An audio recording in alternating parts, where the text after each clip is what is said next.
Diabari milestone school and কলেজের যে বিমান দুর্ঘটনা ঘটেছে সেই দুর্ঘটনায় যা যা হয়েছে আমরা সব বিভিন্ন কিছু করতেছেন।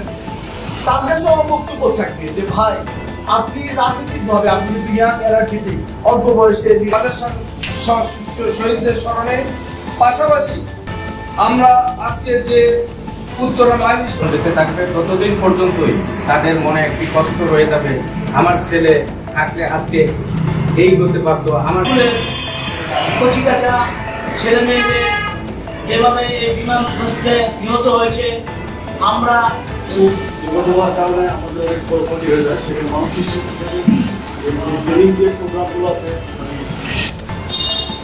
ছেলেরা পিতা মাতার যে কি কষ্ট যাদের বাচ্চা গেছে তারাই জানে। মানে অনেক আগের কেন এই বিমানকে কেন এই জনবহুল এলাকায় তারা পরীক্ষামূলকভাবে তারা এখানে উড্ডয়ন করেছে।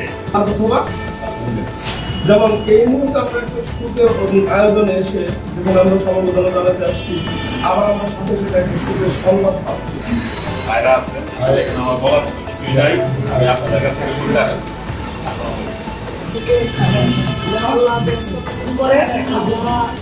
এখনো অসুস্থ তারা যেন দ্রুত সুস্থ হন।